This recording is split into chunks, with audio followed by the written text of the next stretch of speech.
अस्सलाम वालेकुम दोस्तों, शाह हसन इस्तांबुल तुर्की में ही हिकिड़ियूं चार्जिंग साइकिलूं आहिनि जेके जिते किथे ईअं फिक्स थियल हूंदियूं आहिनि। ऐं हिकिड़ी ऐप आहे हिननि जी, उन ऐप जे ज़रिए तव्हां हिन खे स्कैन कंदव त हीअ अनलॉक थी वेंदी तव्हां खां अनलॉक थी वेंदी, पोइ तव्हां हिन खे हलाए सघो था।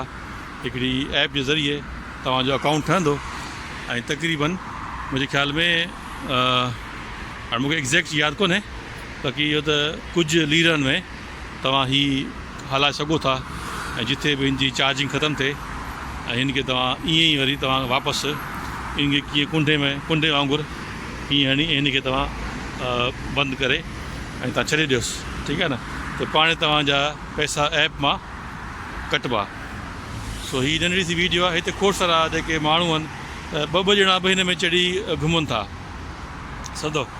सो अॼु जी वीडियो इन साइकिल जे बारे में आहे। हीअ कंपनी आहे हिकिड़ी बिन सम्झो, ऐं हीअ साइकिल आहे जंहिंमें गेरूं आहिनि, स्पीड आहे ऐं सुठी स्पीड आहे, ॾाढी तेज़ हलंदी आहे, ॿ माण्हू आराम सां ही खणी वेंदी आहे।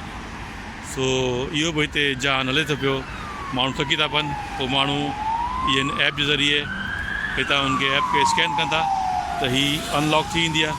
पोइ अनलॉक थी तव्हां हलाए छॾियोसि जिथे तव्हांजी मर्ज़ी बीहारे, वरी थंबे में जेका बि जॻह शइ मिले जंहिंमें तव्हांखे ईअं थंबे में ॿधी तव्हां हिन खे अटैच कयोसि।